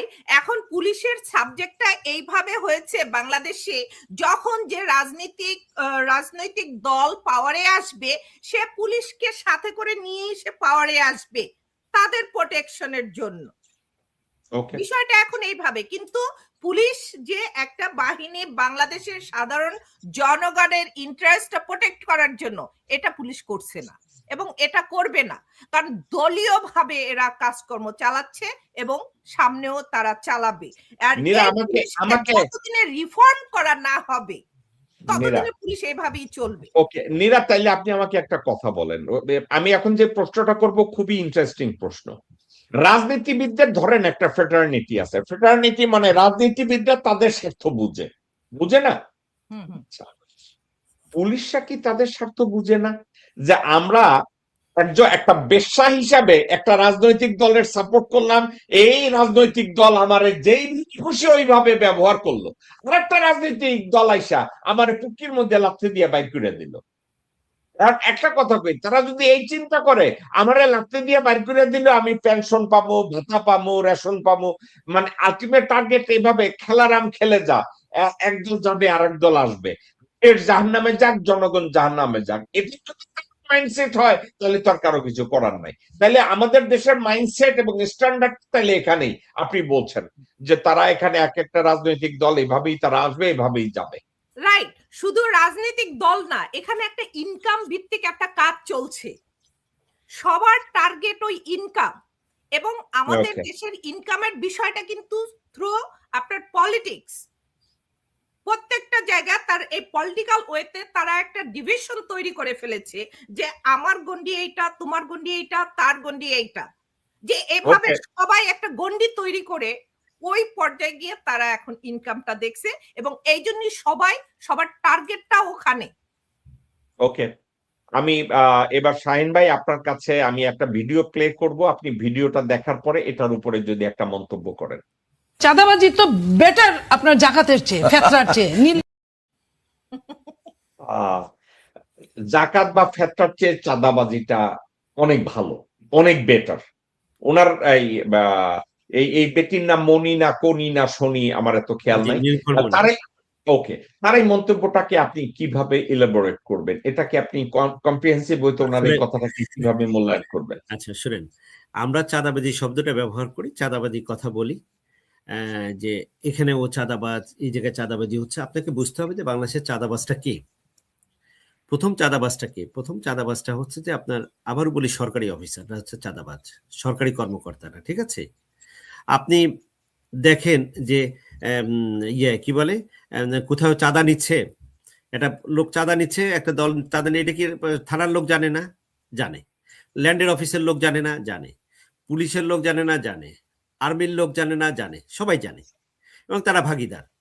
তো এখন কথা হচ্ছে যে আপনি ধরতেছেন একটা চাঁদাবাজ, একটা ইন্ডিভিজুয়াল বেসরকারিকে বলতেছেন, কিন্তু আপনি যে প্রতিদিন মনে করেন যে আপনাকে আমি বলি কাস্টমস অফিসে যাবেন, আপনি ঢাকা কাস্টমস হাউসে যাবেন, আপনি আপনার একটা ডকুমেন্টস প্রথম জমা দিবেন, জমা দিলে পরে প্রথমে ওই জায়গায় হচ্ছে সিল মারবে, সিল মারার আগে প্রত্যেকে 100 টাকা করে তাকে দিচ্ছে। তা ওই জায়গায় যে কমিশনার যে বসে আছে, ও কি জানে না যে উপর থেকে যে প্রতিদিন এই যে গেটে যে 100 টাকা নিচ্ছে কোনো কারণ ছাড়া, শুধু সিল মারার জন্য? তাকে কি আপনি চাঁদাবাজ তো আপনি বলতেছেন না? বলেন না কেন? বলেন না। ঠিক আছে, আপনি আর্মি, এই যে ভাই বললো, নিরুপা বললো যে হচ্ছে আপনার ইনকামের কথা, সবাই তো ইনকামের পিছনে। এখানে আর্মির লোকজন, আর্মি যে কত ভাবে চাঁদা নিচ্ছে। আপনি আমাকে বলেন যে একটা বিল্ডিং আপনাকে করতে হচ্ছে, সরকার একটা লোক একটা আর্মিকে নিয়োগ দিয়েছে যে ভাই তুমি এক কাজ করো, আমি এই সে ফর এক্সাম্পল 16 ব্রিগেডকে আমি বললাম যে 16 ইঞ্জিনিয়ার ব্যাটালিয়ন তুমি এই ফ্লাইওভারটা করে দাও, অথবা এই রাস্তাটা করে দাও। ঠিক আছে, তোমার কন্ট্যাক্ট কত? তুমি 500 কোটি টাকা তোমার কন্ট্যাক্ট। 500 কোটি টাকা কন্ট্যাক্ট হয়ে যাওয়ার পরে দেখা গেলো যে তাদের ম্যানেজমেন্ট খুব ভালোভাবে করছেন এবং 450 কোটি টাকা ইনকাম করছেন। 450 কোটি টাকার ভিতরে কাজটা শেষ করছেন। মিল্টন ভাই বলেন তো, এই 50 কোটি টাকা বেঁচে গেছে, এই 50 কোটি টাকা কোথায় যাওয়া উচিত? গভর্নমেন্টের ফান্ডে যাওয়া উচিত। গভর্নমেন্টের ফান্ডে যাওয়া উচিত। সেটা কি যাচ্ছে না? সেটা যাচ্ছে না, যাচ্ছে হচ্ছে সেনা কল্যাণ ফান্ডে। তা আপনি বলেন রাষ্ট্রীয়ভাবে এর চেয়ে কত বড় চাঁদাবাদী হইতে পারে? এর চেয়ে আপনি পুলিশকে বলেন, পুলিশের আজকে ডিওএসএস আছে, পিওএসএস আছে, পুলিশ স্টাফ কলেজ, কি বলে, staff quarter, something like that, PSO, DOHS, POCSS, তারপরে অ্যাডমিন ক্যাডারের আছে। এগুলো কেন আসছে? কেন মানুষ এত পরিমাণ, মানে আগে আপনি জাস্ট ইমাজিন করেন যে এখন থেকে 20 বছর 30 বছর আগে একজন সরকারি কর্মকর্তার রুম আপনি ইমাজিন করেন, ঠিক আছে, আর এখনকার একটা রুম দেখবেন, আপনি দেখবেন যে এক একটা ডিসির রুম বা কোনো একটা রুম, সে যেই হোক, ডিসি হোক বা যে কোনো অফিসার, তার রুমটাতে সাজানোর জন্য কোটি টাকা খরচ করে, কোটি টাকা, 1.5 কোটি টাকা তাকে মানে একজন করে দিচ্ছে, রুম করে দিচ্ছে। কে করে দিচ্ছে? কোনো একটা কন্ট্রাক্টর করে দিচ্ছে। ঠিক আছে, এটা তো সরকারের বাজেট নেই। আপনি আর্মিতে যান, প্রত্যেকের রুম দেখেন যে কিভাবে করে। তো আপনি দিবেন কাকে, কোন জায়গায় আপনি আমি তো বললাম সরকারি কর্মকর্তারা তারা যে হরিলুটটা করে, তো তারা যে হরিলুট করে বিভিন্ন ফর্মে, আপনি কি প্রত্যেকটা জেলাতে আছে হচ্ছে যে এসপি পার্ক আছে, ডিসি পার্ক আছে, ভাই কই টাকা পাইছেন? ওই অফিসার, ওই কি বলে, ব্যবসায়ীরে পড়ছে, উনি কিছু টাকা দিছে, ওকে এমনি দিবে? ওই ব্যবসায়ী কি বোকা লোক তো না। তো এখন আসি নীলোফারিয়া। যে চাঁদাবাজির প্রশ্নটা হচ্ছে যে চাঁদাবাজি উনি বলতেছে দলের লোক চাঁদাবাজি করে, চাঁদাবাজির চেয়ে কি বলে ফিতরাচ্ছে, জাকাত ফিতরাচ্ছে ইয়েটা। তো আসলে ওদের নৈতিক জায়গাটা অনেক বেশি দুর্বল হয়ে যাওয়ার পরেই একটা পাগলের মতো কথা বলেছে। নৈতিক জায়গাতে অনেক দুর্বল। জাকাত আর মানে জাকাত ফিতরা, জাকাত আর চাঁদাবাজিটাকে সে একসাথে মিলাই দিছে। মানে তার ইসলামিক জ্ঞান কতটুকু আছে বা এটার এটা কতটুকু, এটা নিয়ে আমার সন্দেহ আছে। বাট আমি যেটা বললাম আপনাকে, চাঁদাবাজিটা করছে কে, শেখাইছে কে? শেখাইছে তো আপনার গভর্নমেন্ট অফিসার, গভর্নমেন্টের লোক। আপনি গুলিস্তান থেকে, গুলিস্তান মানে যে কোনো জায়গায় আপনি দেখবেন যে হচ্ছে বসতিছে কি বলে ফুটপাতে বসে, যে ফুটপাতে বসে কি আপনার শুধু কি চাঁদা কি শুধু ইয়েরা নেয়, কি বলে রাজনীতিবিদরা নেয়, নাকি পুলিশকে দিয়ে নেয়? আপনি মাদক দ্রব্য অভিযান করেন, মাদক দ্রব্য অভিযানের জন্য হচ্ছে যে দেখা যাচ্ছে কি যে আপনি লোক ক্রস ফায়ার করলো, যে বেনজির আহমেদ কিছু লোককে ক্রস ফায়ার করলো কেন? যে জায়গায় মাদক ওই মানে শিমুলিয়া থানায় মামলা হচ্ছে কি বলে মাদক দ্রব্য কি ওই যেদিন ডিক্লেয়ার করছে ওই দিনই শুরু হয়েছে, নাকি 10 বছর ধরে ওখানে মানে মাদকের ব্যবসা চলতেছে এবং থানার পুলিশ এই কন্টিনিউয়াসলি ঘুষ পেয়ে যাচ্ছে? আজকে সে হচ্ছে লাগে যে ওখান থেকে লোককে ধরে আপনি চাঁদাবাজ হিসেবে কি মাদক ব্যবসায়ী হিসেবে তাকে আপনি অ্যারেস্ট করলেন, তাকে ক্রস ফায়ারে দিলেন কেন? ক্রস ফায়ারে তো ওই পুলিশ অফিসার যাওয়ার কথা ছিল, তাই না?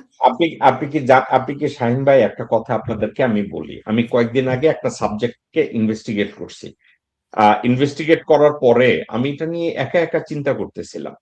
আপনি কি জানেন ক্যালকাটা পশ্চিমবঙ্গের বাংলাদেশি সীমান্ত ঘেঁষে ইন্ডিয়ার কয়েকটা জেলায় তাদের এগ্রিকালচার প্রোডাক্ট কি আপনি কি জানেন? সব কোকেইন, আফিম, ওই যে করে না আফগানিস্তানের যে চাষগুলা করে ওপিয়াম, ওই চাষটা এখানে করে। এখন ওই চাষিদেরকে নিউ ইয়র্ক টাইমসের এক জার্নালিস্ট জিজ্ঞাসা করছে, পৃথিবীতে এত কিছু থাকতে তোমরা এটা কেন করো? মানে এই ওপিয়াম যে চাষ করো, এটা থেকে গাঞ্জা হবে, এটা থেকে মাদক দ্রব্য হবে, এটা তোমরা কেন করো? বলছে এটা করার জন্য সরকার আমাদেরকে লোন দিছে, আমাদেরকে বলছে এটা তোমরা করলে তোমরা ভাতা বেশি পাবা। তো এটা করার পরে তোমরা এটা কোথায় ডেলিভার করো? আপনি কি জানেন ওই চাষিরা কি বলছে? বাংলাদেশ এবং পাকিস্তানে আমরা এটা ডেলিভার করি। পাকিস্তান সীমান্ত ইন্ডিয়া এই কাজটা করছে। আপনি চিন্তা করে দেখেন, বাংলাদেশের মাদকদ্রব্য চোরাচালানের জন্য চাষিদেরকে ইন্ডিয়া লোন দিতেছে, যাতে গাঞ্জা আরো অন্যান্য কোকেইন, মারিওয়ানা এগুলা সব জন্য বাংলাদেশে ঠিক মতো আসে। এই জন্য চাষাদেরকে এগ্রিকালচার লোন দেয় ভারত সরকার।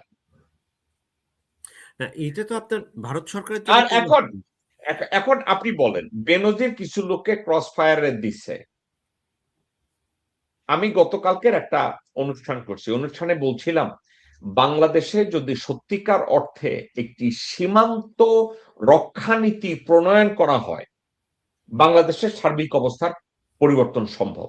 শুধু একটা পলিসি, সীমান্ত রক্ষা, আকাশ, স্থল, জল, এই তিনটা সীমান্ত যদি রক্ষা করে বাংলাদেশের সার্বিক পরিস্থিতি পরিবর্তন হবে।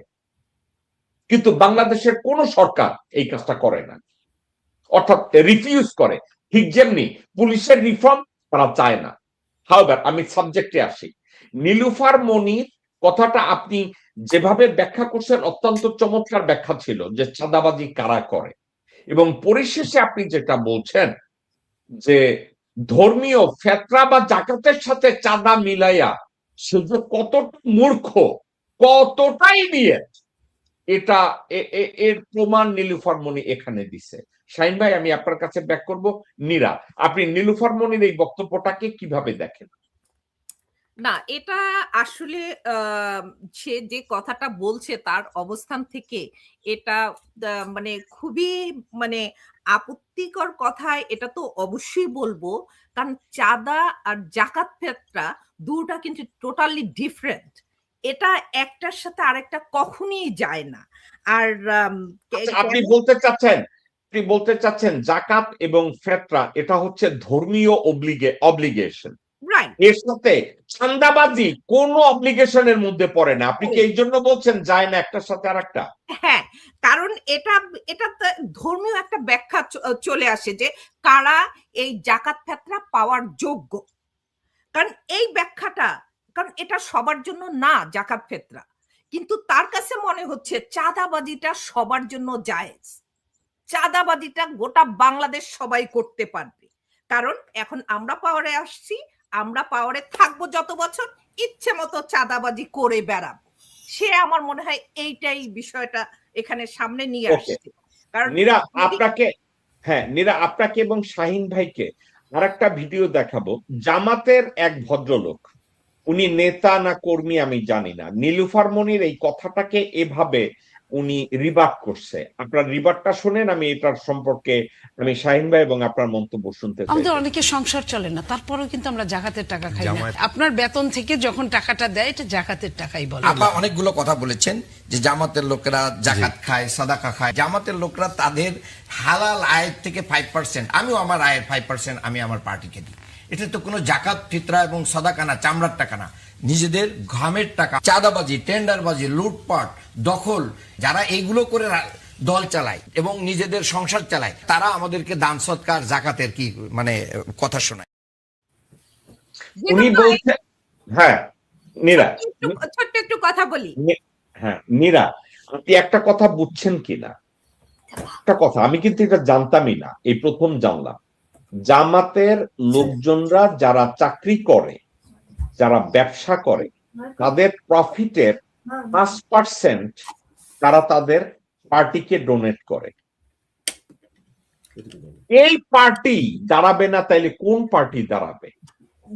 জেকব ভাই, তারা এটা কিন্তু একটা চাঁদাবাজির ধর্মীয় অব্লিগেশন, এটা একটা ধর্মীয় অব্লিগেশন, এটা করতে হবে। আমার ইনকামের উপর থেকে একটা পার্সেন্টেজ আমার কেটে রাখতে হবে, এটা আমার অব্লিগেশন। আমি অব্লিগেটেড আমার সমাজের প্রতি, আমি সমাজের জন্য এটা করব। সমাজকে তাইলে আমি কি দিচ্ছি?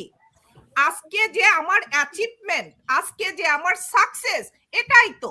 আমি 10 টাকা ইনকাম করলে আমি 2 টাকা সমাজকে দিতে পারবো, এটাই হলো আমার সাকসেস। আর আরেকটা কথা, এখানে যে নীলু যে কথাটা বলছেন যে জাকাত ফেতরা কারা খায়, আরে জাকাত ফেতরা কারা খায়, কারণ সে এই বিষয়টা বুঝাচ্ছে চাঁদাবাজি যারা করে তারা সৈয়দ বংশের, আর জাকাত ফেতরা খায় যারা তারা সৈয়দ বংশের না। কারণ ওই যে আমরা ছোটবেলা একটা নাটক দেখেছি না, যে মামা আমি কেমনে কাজ করি, আমি তো সৈয়দ বংশের ছেলে। তাহলে সৈয়দ বংশ সবাই ময়মনসিংহ থেকে আসে, তারা জাকাত ফেতরা খায় না, তারা চাঁদাবাজি করে খায়। কারণ কাজ করলে তো মামা মানুষ দেখবে, আর চাঁদাবাজি করলে জনগণ দেখবে না, ওটা জনগণ পরে জানবে কাজটা কে করে গেছে। ওকে, শাহিন ভাই আপনি এই ভদ্রলোকের কথাটাকে কিভাবে মূল্যায়ন করবেন? সে বলছে যে জামাত সে তার মাসিক আয়ের থেকে বা চাকরির থেকে বা ব্যবসার থেকে সে যা পায় সেখান থেকে 5% সে সদকা হিসেবে তার পার্টিকে দেয়, সে অব্লিগেটেড। নীরা বলছে এটা তার সোশ্যাল অব্লিগেশন, এটা সে করে। কিন্তু চাঁদাটাকে এটার সাথে মেলানো যায় কিনা? কিসের সাথে মেলানো যায় কিনা? চাঁদার সাথে এই সদকা এটাকে মেলানো যায় কিনা? না, অফকোর্স না। জাকাতটা কি? জাকাতটা হচ্ছে কি আল্লাহর বিধান, রাইট? আপনি আপনার ইনকামের 2.5% টাকা দিচ্ছেন হচ্ছে যে সঞ্চিত থেকে 2.5% দিচ্ছেন। ফিতরাটা দিচ্ছেন হচ্ছে যে আপনার সামর্থ্য অনুযায়ী বা আপনি ফিতরার যোগ্য কিনা সেটা সম্পূর্ণ আপনি আল্লাহর নির্দেশ পালন করছেন। আর ওই ভদ্রলোক যেটা দিচ্ছে সে সামাজিক একটা দায়বদ্ধতা, যে আমি একটা বেটার সোসাইটি মেক করতে চাই, তো সুতরাং প্রতি মাসে হচ্ছে যে সে তার ইনকামের একটা টাকা দিচ্ছে। এটা হয়তো তার জাকাত হিসেবে যাবে না, বিকজ অফ ইনকামের পরেই সেই টাকাটা তার উদ্বৃত্ত থাকার পরেই জাকাতের প্রশ্ন আছে। হয়তো তার উদ্বৃত্ত থাকে না, সে তার সোশ্যাল কমিটমেন্ট থেকে করছে এবং সে মনে করছে না আমি যদি জামাতের ম্যানিফেস্টোটা যদি সমাজে বাস্তবায়ন হয় তাহলে আলটিমেটলি হয়তো সোসাইটির জন্য কিছু করা হলো। এটা একটা সোশ্যাল কমিটমেন্ট, একটা ধর্মীয় নির্দেশ, একটা হচ্ছে নির্দেশনা, এটা আপনাকে করতেই হবে। আপনি যদি কাঙ্ক্ষিত মানে আল্লাহর দেওয়া নিয়মের অনুযায়ী যত টাকা ইনকাম করেন আপনাকে দিতেই হবে এটা। শাহিন ভাই আমি একটা কথা বলি, এই নীলুফার মনি নামক এই বস্তু, এমনি তো কথাবার্তা মাঝে মাঝে কথাবার্তাটা বলে এই ধরনের কথাবার্তা বলে কি অ্যাটেনশন সিক করার জন্য, নাকি পেস্তানবাজি? মানে আসলে আসলে এই ধরনের কথাবার্তা বলার কারণটা কি মনে হয় আপনার কাছে? আমি তো বললামই যে বেসিক্যালি তো এটাকে একটা কোনো নৈতিক ভিত্তি নেই। তো নৈতিক ভিত্তি না থাকে, নৈতিক দুর্বলতা থেকেই আসলে তার এই কথাটা আসছে। তার কারণ তুলনামূলকভাবে যদি বলি, জামাত অনেক অর্গানাইজ একটা প্রতিষ্ঠান, এবং যে কারণে, তবে এই কারণেই আমি একটা পলিসির বিষয়ে বলি। আমার কাছে মনে হয় যে বাংলাদেশের আমরা যেমন হচ্ছে যে চাঁদাবাজি কথা আছে, রাজনীতিবিদরা চাঁদাবাজি করে, এইটা তো অনেক ইয়ে আছে। তো মানে কি বলবো, যে এটা খুবই প্রচলিত কথা আর কি। তো এটার আসলে সমাধান দরকার। আমার কাছে মনে হয় কি যেমন আমরা ভ্যাট দেই, ট্যাক্স দেই, তো এরকম রাজনৈতিক একটা ট্যাক্স ধারণ করা উচিত, যে 100 টাকার কেউ কিনলে পরে 0.001% টাকা দিবে, যেটা রাজনৈতিক ট্যাক্স হবে। তাহলে যে জিনিসটা হবে, একটা দলের সদস্য অনুযায়ী তারা পাবে, যে সমস্ত লোকজন যারা রাজনীতি করতে চায়, লাইফের যারা রাজনীতি করতে চায়, তারা রাজনীতি হিসেবেই তারা সরকার থেকে, রাষ্ট্র থেকে টাকা পাবে। এটা একটা প্রপোর্শনেটলি টাকা গেলে হবে কি, যে একজন মানুষের এইটা করতে হবে না যে একটা লোক রাজনীতি করে আজকে হচ্ছে যে আপনার প্রশ্ন তুলে, সে ফর এক্সাম্পল একজন রাজনীতিবিদ বলছেন আপনার ইনকামটা কি, ইনকামের প্রশ্নটা, তখন এই প্রশ্নটাও আসবে না তার জন্য। তাহলে বাংলাদেশের রাজনীতি ক্ষেত্রে হচ্ছে উন্নতি হতে পারে আর কি। মানে খুবই আমার কাছে মনে হয় যে আপনার চমৎকার প্রপোজাল, কিন্তু আবার বলি, তাহলে তো আবার পলিটিক্যাল রিফর্মেরও আবার দরকার আছে। তো বাংলাদেশের রিফর্ম সবকিছুতে রিফর্ম, যেটা আমি তো বললাম যে আসলে আমরা রাজনীতিবিদ চাই কিনা, আমরা ভালো পুলিশ অফিসার চাই কিনা, আমরা ভালো আর্মি চাই না, দেশপ্রেমিক লোক চাই কিনা, এটা চাইতে হবে। এটা তো কারোর পক্ষেই তো কোনো সেক্টরের পক্ষেই সম্ভব না এটা ইয়ে করা। ওকে, আমি এবার অন্য একটা মন্তব্য। বিএনপির একজন নেতা সংসদে 2-3 দিন আগে এই কথাটা বলেছে। উনি এই কথাটায় বাংলায় বলেছে, তো সবার না বোঝার কোনো কারণ নাই, কিন্তু ওনার মুখে এই কথাটা আমার কাছে কেন যেন, এটা কি ভূতের মুখে রাম নাম? আমাদের সকলের সাথে অর্থনৈতিক কারণে বন্ধুত্ব থাকবে, কিন্তু দাসত্ব থাকবে না। আমরা প্রতিবেশীর সাথে বন্ধুত্ব করব তো, কিন্তু স্বামী স্ত্রীর সম্পর্ক না, সমমর্যাদার ভিত্তিতে। স্বাধীন বাংলাদেশ, সার্বভৌম বাংলাদেশ আমার জাতীয় স্বার্থকে বিসর্জন দিয়ে নয়। আমি নীরা, আপনার কাছে আমি এই গয়েশ্বর রায়ের এই কথাটাকে আমি আপনাকে একটু মূল্যায়ন করতে বলবো। না, সে তো যদি কথাগুলো, ওয়ার্ডিং গুলো যদি দেখেন, তার অর্থগুলো যদি দেখেন, মানে খুবই চমৎকার একটা কথা বলছেন। এখন কথাগুলো আমি বলার জন্যই বলা তা না, এই কথাগুলো আমি মনে প্রাণে ধারণ করব, কথাগুলো আমি বাস্তবে কাজে লাগাবো, সেটা কতখানি এটা বিষয়। মানে কথা শুধু বলে আমি পাবলিকলি বাহবা নেব বা জনগণকে বুঝাবো, দেখাবো যে আমি সামনে এটা করছি কিন্তু পিছনে আরেকটা, সেটা করলে তো হবে না। আপনাকে স্ট্রেট হতে হবে, আপনাকে অনেস্ট হতে হবে। কথা আমি আমার কাজে প্রমাণ করে দিতে হবে আমি কি বলতে চাচ্ছি এবং কি বলবো, কিভাবে চলবো সেটা। নীরা, আপনার কাছে গয়েশ্বর রায়ের আমি যদি বলি বিএনপি গয়েশ্বর রায়কে অবমূল্যায়ন করছে, একটা লোক পূর্ণ মন্ত্রী ছিল এবং দেশপ্রেমিক একজন রাজনীতিবিদ হিসাবে সে বহু বছর রাজনীতি করেছে, ছাত্র রাজনীতি থেকে সে রাজনীতি করছে, যুব দলের সে বিশাল নেতা ছিল এবং খুব ভালো একজন সংগঠক। অনেকে বলছে সে হিন্দু, এই জন্য তার প্রমোশন হয়েছে। কিন্তু আমার তো এখন মনে হয় বিএনপি সাউয়া আর আমির খসরু আর মির্জা ফাক এবং আব্দুল আবাল মিন্টু, এরা বোধহয় এই গয়েশ্বর রায়ের চাইতে বড় হিন্দু, এটা মনে হয় না? অফকোর্স এখানে যে কিছু পাতানো খেলা চলছে হচ্ছে, এটা এ বিষয়ে বুঝতে কারো বাকি নাই, এটা সবাই বুঝতে পারছে। তাইলে আপনি আমার সাথে একমত যে বিএনপি সাউয়া আমির খসরু এরা এই গয়েশ্বর রায়ের চাইতে অনেক বেশি বড় হিন্দু, প্রায় তো ছোট হিন্দু না। তারা ব্রাহ্মণ, এটা অস্বীকার করা যাবে না, এটা প্রমাণ করে দিয়েছে। ওকে, শাহিন ভাই, আপনার কাছে কি মনে হয় একজন পরীক্ষিত নেতা গয়েশ্বর রায়, পরীক্ষিত নেতা বিএনপি এবং একজন লয়াল নেতা, একটা লোক হাসিনার শাসন আমলে, সুশাসন আমলে গয়েশ্বর রায় বিভিন্ন জায়গায় যোগাযোগ মাধ্যমে রাস্তাঘাটে আন্দোলন করেছে, কথাবার্তা বলেছে, উনি ওনার সাধ্যমতো করেছে। কিছু বদনামও আছে। রাজেশ অগ্নিহোত্রীর সাথে তার বোন না মেয়ে যাইয়া ওইখানে ইন্ডিয়ান হাই কমিশনেও আড্ডা টাড্ডাও মারছে, এই ধরনেরও বদনাম আছে। কিন্তু গয়েশ্বর রায় পার্সোনালি একটা মধ্যপন্থীয় রাজনীতিবিদ। সে বাংলাদেশের স্বার্থ বিক্রি করে দিয়া ভারতের কোলে যাইয়া বসে রাজনীতি করার পক্ষে গয়েশ্বর রায় না। কারণ এই কথাটাকে একসময় বেগম জিয়া বলছে, গয়েশ্বরকে স্রেফ ওই ভারতীয় ট্যাগ দিয়ে রাজনীতি থেকে দূরে রাখো না, গয়েশ্বর ভালো নেতা।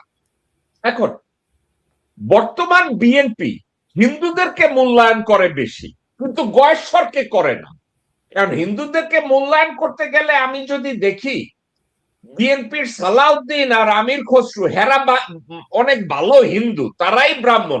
গয়েশ্বর আর হিন্দু টিন্দু না, গয়েশ্বর এখন অচ্ছুত, এই জন্য তারে ক্ষমতার চারপাশে রাখা হয় না।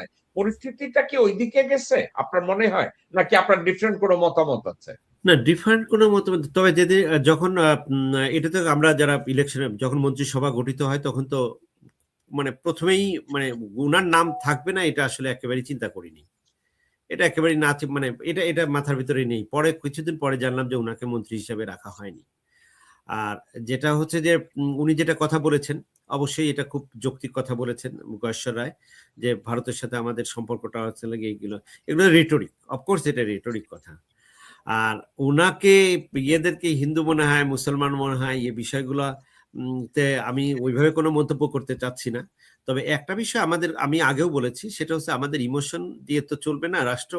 যেটা হচ্ছে যে ভারতের সাথে আমার সম্পর্কটা কিন্তু বন্ধুত্ব হবে, কিন্তু এই বন্ধুত্বের ভিতর কিন্তু আমার স্বার্থ থাকতে হবে, তার সাথে আমার বন্ধুত্ব হওয়ার কোনো কারণ নেই। এটা মানে থিওরিটিক্যালি, তাহলে তো আমি বর্ডার দিতাম না। বর্ডার যেহেতু তার সাথে আমার সম্পর্কটা হবে হচ্ছে শত্রু সাপেক্ষে বন্ধুত্ব। আমাকে ধরেই নিতে হবে যে উনি আমার শত্রু, আমরা এখানে কে বাহাস হবে, কে কতটুকু লাভবান হবো, এইটার হচ্ছে খেলাটা হবে, তাই না? এই খেলা আমার বুদ্ধি দিয়ে খেলতে হবে।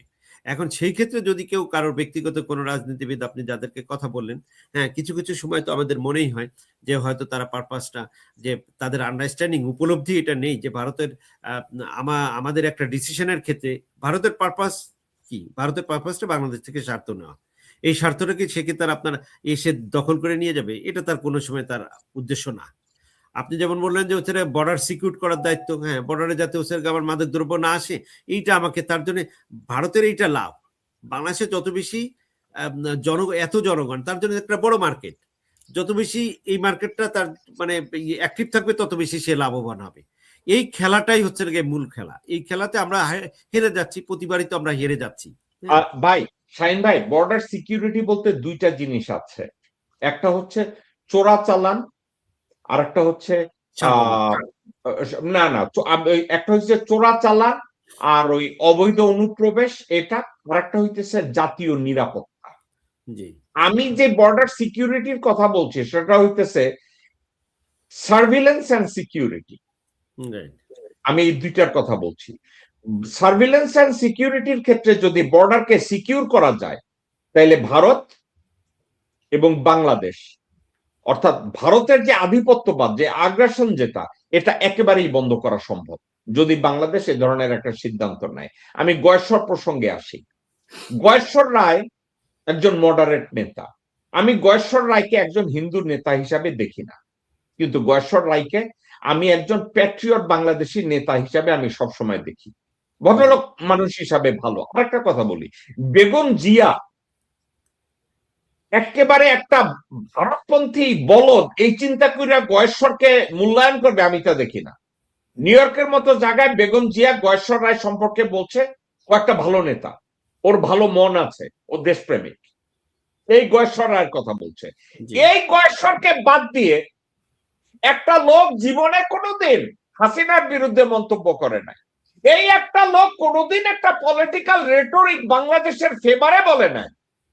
নিতাই রায় চৌধুরী ভারতের রয়ের খান কি তারে মন্ত্রী বানায় দিচ্ছে। এখানে তো অবাক হওয়ার কিছু নাই।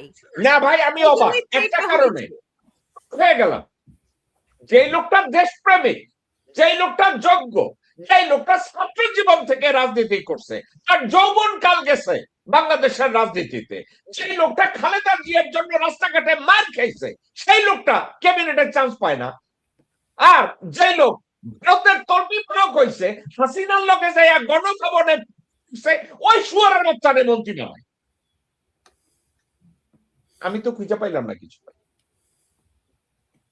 নিতাই রায় চৌধুরী কোন যোগ্যতায় সেইখানে যায় আমার একটু বলেন তো, সে মন্ত্রী হয়? আর শুয়ারের বাচ্চা নিতাই রায় 2 দিন আগে বলে ইসকনের কোন ধর্মগুরুরে তাড়াতাড়ি হাজত থেকে ছেড়া দিতে সে ব্যবস্থা করবে। এই শুয়ারের বাচ্চা জন্মাইছে কিসের জন্য? আপনি কি জানেন নিতাই রায় গোপনে ওসি প্রদীপের লোকে যে দেখা করছে এই নিতাই রায় চৌধুরী? আর গয়েশ্বর তার কোনো খবর নাই। তাহলে গয়েশ্বর রাজনীতি একটা কথা কই, বাংলাদেশে কোন ভালো হিন্দু রাজনীতি করবে? বাংলাদেশের হিন্দুদেরকে ভারতের কোলে ঠেলে দেওয়া হয়, তারা রাজনীতি করবে না। গয়েশ্বর ভারতের কোলে যায় না, গয়েশ্বর তো বাংলাদেশি রাজনীতিবিদ হিসেবে রাজনীতি করছে। আমি গয়েশ্বরে পছন্দ করি না করি এটা আমার ব্যক্তিগত মতামত, কিন্তু গয়েশ্বর ভারতের কোলে বসে থাকা রাজনীতি করার পক্ষের মানুষ না। কে ক্যাবিনেট দেওয়া হয় না, তাকে মূল্যায়ন করা হয় না, তাকে সম্মান দেওয়া হয় না ঠিক মতো। অথচ তাকে সম্মান দেওয়া হইলো যে ভারতের উপরে কান্দে নিয়ে তারপরে রাজনীতি করে নিতাই রায় চৌধুরী। আমি বুঝি না ভাই। হোয়াটএভার, অন্য একটা সাবজেক্ট নিয়ে আমরা কথা বলি। এই সাবজেক্টটা ভদ্রলোক কোন রাজনৈতিক ব্যক্তিত্ব কিনা জানি না, কিন্তু অত্যন্ত মূল্যবান একটা কথা বলছে। এই কথাটাকে আপনার কাছে এবং নীরার কাছ থেকে আমি মূল্যায়ন চাই। বাংলাদেশকে যদি রক্ষা করতে হয়, আপনি অস্ত্র দিয়ে ভারতের সাথে পারবেন না, সম্পদ দিয়ে পারবেন না, লোকবল দিয়ে পারবেন না, আন্তর্জাতিক রাজনীতি দিয়ে পারবেন না। আপনাকে ভারতকে মোকাবেলা করতে হলে আপনাকে ধর্মীয় চেতনার প্রয়োজন হবে। বাংলাদেশের 18 কোটি মানুষ, 36 কোটি হাত বজ্রকণ্ঠে যদি সেই আওয়াজ তোলেন, জাতীয়তাবাদের আওয়াজ, ইসলামের আওয়াজ, তাইলে আপনি বাংলাদেশকে রক্ষা করতে পারবেন। শাহিন ভাই, এই কথাটাকে আপনি কিভাবে মূল্যায়ন করেন? না, এইটা আসলে মতো যে জিনিসটা উনি একটু মানে ধর্মীয় ইয়েটাকে উনি না, উনি শুধু ধর্মের কথা বলে না, উনি জাতীয়তাবাদকে টানছে, জাতীয়বাদকে টানছেন। তবে আমি তো সেটা কয়েকদিন আগেও আপনাকে বললাম যে বাংলাদেশকে আপনাকে শক্তিশালী করতে হবে একটা জাতীয়তাবাদ দিয়ে। এইটা আমার দেশ, এইটা এই চেতনাবোধটা যদি মানুষের ভিতর আপনি ইনকালকেট করতে পারেন, ঢুকাইতে পারেন, তাহলে পরেই শুধুমাত্র সম্ভব ভারত ভয় পেতে পারে।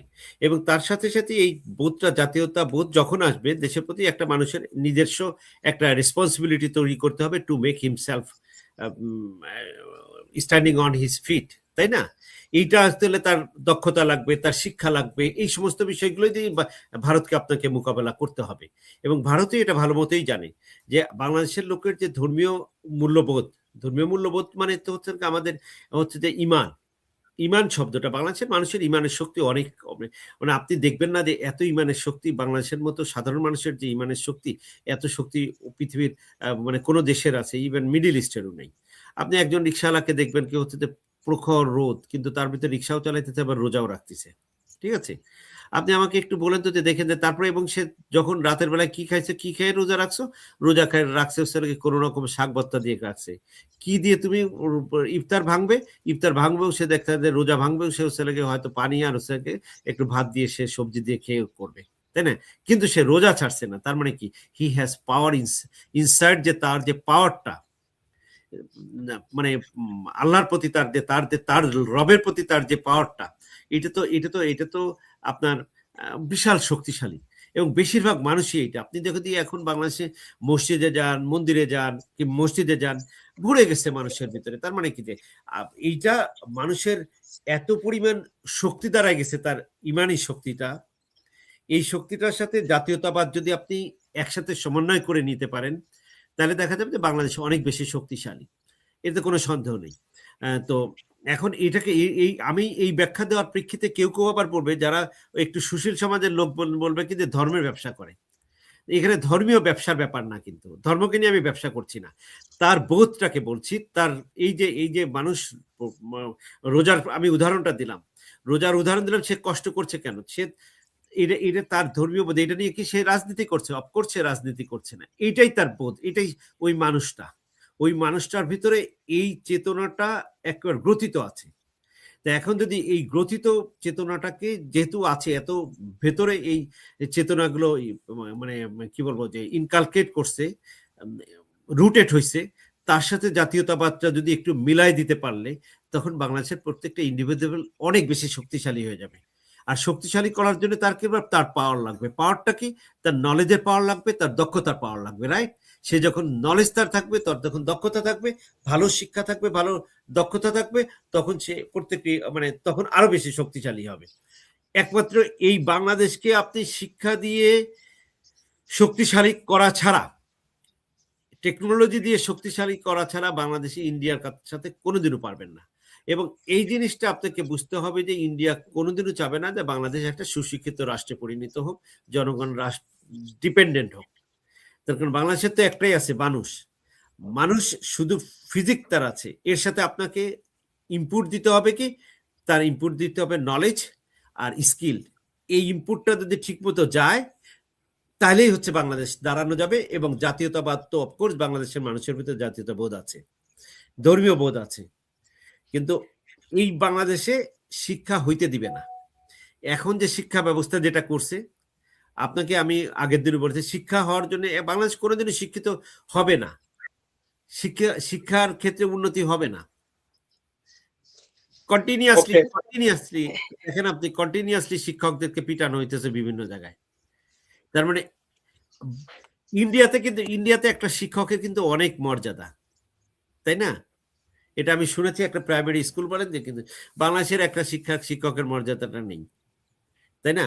এই যে আমাদের এখনকার যে শিক্ষামন্ত্রী যা শুরু করছে, কথাবার্তার মধ্যে কোনো মানে ইয়ে নেই, বিশেষ করে প্রতিমন্ত্রী সেও একই রকমের, মানে উনি তো মানে সোনার চামড়া নিয়ে আসছে, কোনোভাবে শিক্ষা সম্বন্ধে তাদের পলিসি সম্বন্ধে কোনো নলেজ নেই, একটা উল্টাপাল্টা কথাবার্তা বলতেছে, সেটা নিয়ে পরবর্তীতে আলোচনা করা যাবে।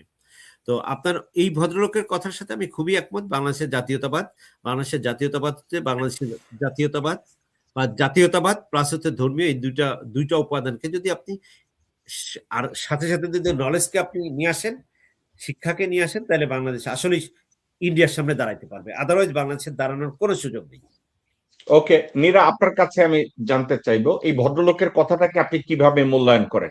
আমি ভদ্রলোকের কথাটাকে একটা কারণে মূল্যায়ন করছি, সে কিন্তু এই কথাটাকে ফিলোসফিক্যাল ওয়েতে সে ব্যাখ্যা করার চেষ্টা করছে যে বাংলাদেশের মানুষের যুদ্ধ করবে, তাদের মোটিভেট করার জন্য সে বলছে জাতীয়তাবাদী চেতনার দরকার আছে এবং সাথে ধর্মীয় অনুভূতিরও দরকার আছে। আপনি তার এই কথাটাকে কিভাবে বলেন? এটা অবশ্যই আমি তার কথাটাকে মূল্যায়ন করি। শুধু মূল্যায়ন না, আমি যদি এই কথাটা, তার যে কথাগুলো, শব্দগুলো যে আমি শুনলাম, তা থেকে আমার একটা কথাই মনে হচ্ছে যে মূল্যবোধ এটা কোত্থেকে আসছে? প্রতিটা জায়গায়, প্রতিটা ক্ষেত্রেই কিন্তু আমাদের মূল্যবোধ দরকার আছে। এবং মূল্যবোধটাকে সে কিভাবে দেখছেন, যে দেখেন আজকে ভারত, এই যে ধর্মীয় মূল্যবোধের কথা যেটা বলবেন, আজকে ভারতে দেখেন যে মুসলমানের সংখ্যা আছে কত, সে তুলনা বাংলাদেশের মুসলমানের সংখ্যা দেখেন কত। এখানে যে ধর্মীয় বিষয়টা আসবে, তাহলে তো ভারতে আসছে না কেন? ধর্মীয় বিষয়টা ওখানে আসছে না, কিন্তু আমাদের বেলা কেন এখানে আসছে? আর যে মূল্যবোধের কথা, এখানে আপনার জাতীয়তাবাদের উপর মূল্যবোধ, আপনার ধর্মীয় মূল্যবোধ, আরেকটা হলো ভারতীয় মূল্যবোধ। এই যে মূল্যবোধ দিয়ে যে আমরা যে সংজ্ঞাগুলো, যেখানে আমরা ফিনিশিং দিতে চাচ্ছি কিন্তু আমরা গোড়াঘাটে আসছি না, এই মূল্যবোধের সাবজেক্টটা যখন আসছে, তখন একটা কথা বলি, আমরা বাংলাদেশে মুসলমান আমরা তো আছি, কিন্তু ভারতেও তো মুসলমান আছে, তাদের ভিতরেও তো ধর্মীয় মূল্যবোধ কাজ করে, আমাদের ভিতরে ধর্মীয় মূল্যবোধ কাজ করে। আমাদের ভিতরে যদি ধর্মীয় মূল্যবোধ কাজ করে, তার সাথে আমাদের জাতীয়তাবাদের মূল্যবোধ কেন কাজ করতে পারবে না? এটা করলে আমরা কেন টেররিস্ট হব? আজকে আমার দেশে হিন্দু, মুসলমান, বৌদ্ধ, খ্রিস্টান সবাই আছে, কিন্তু মূল্যবোধের সাবজেক্টে তো সবার ধর্মে একই কথা বলছে। তাহলে শুধু আমি বললে আমার মূল্যবোধটা যখন আমার ধর্মীয় মূল্যবোধটা আমি যখন প্রকাশ করব তখন আমি টেররিস্ট হয়ে যাব কেন? মূল্যবোধের সংজ্ঞা তো একটা। তাহলে আমার ধর্মীয় মূল্যবোধটা যখন আমি দেখাবো সেটা নেগেটিভ অর্থে যাবে, আর তোমার ধর্মীয় মূল্যবোধের বেলা সেটা পজিটিভ হবে কেন? যদি মূল্যবোধের সংজ্ঞা যদি একটাই হয় তাহলে তো এটাই হতে হবে। আজকে আমার এই দেশকে যদি টিকাতে হয় আমাদের জাতীয়তাবাদের মূল্যবোধের সাথে আমাদের প্রত্যেকের ধর্মীয় মূল্যবোধ থাকতে হবে। ধর্মীয় মূল্যবোধের সংজ্ঞা কিন্তু একটাই, সবার ধর্মে সে জাতীয়তাবাদের কথাই বলা হয়েছে। আজকে আমার জাতীয়তাবাদের মূল্যবোধ ফার্স্ট প্রায়োরিটি, এটা আমার থাকতে হবে আমার দেশকে টিকাতে হলে। ধর্ম তো অবশ্যই, ধর্ম তো সবারটা সবার কাছে আছে, কিন্তু সেই সাথে আমরা যদি আমাদের জাতীয়তাবাদের মূল্যবোধটা যদি অ্যাড করি তাহলে তো আমাদের সামনে কেউ আসতে পারবে না। আর এই দেশটা যখন আমাদের সিকিউর হবে দেন আমাদের শিক্ষা, আমরা তো ছোটবেলায় শিক্ষা নিয়ে আসছি, শিক্ষা জাতির মেরুদণ্ড।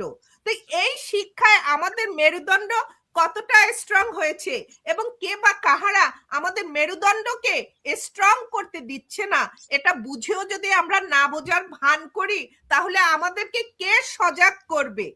আজকে আমরা সজাগ আছি, আমরা তো ঘুমিয়ে নাই। একজন ঘুমের মানুষকে আপনি সজাগ করতে পারবেন, আর যে জেগে আছে তাকে আপনি কোনোদিন সজাগ করতে পারবেন না। আজকে আমাকে এখানে ড্রাগ অ্যাডিক্টেড করতেছে, এখন আমি নিজে যদি সজাগ না থাকি, আমি যদি সজাগ হয়ে এটার প্রতিবাদ না করি, কে এসে করবে? এটা অন্য কেউ এসে করবে না। আমার প্রতিবাদ আমার নিজের করতে হবে। প্রতিবাদের কণ্ঠ আমার ঘর থেকে তুলতে হবে, আমার বাড়ি থেকে তুলতে হবে। আজকে আমার ভাইয়ের কথা চিন্তা করতে হবে, আজকে আমার বাবার কথা চিন্তা করতে হবে। আমাদের ধ্বংসটা কোথা থেকে শুরু হয়েছে সেখানে আমাদের হাত দিতে হবে, সেখান থেকে আমাদের রেকটিফাই করে আমাদের ফিরে আসতে হবে। আমাদের ভুল আমাদের কি বুঝতে হবে এবং সেখান থেকে আমাদের সংশোধন বের করে নিয়ে আসতে হবে। ওকে নীরা এবং শাহিন ভাই, অনেকক্ষণ অনেক বিষয়গুলো নিয়ে আমরা কথা বলছি। আজকের আলোচনাটা আমি এখানে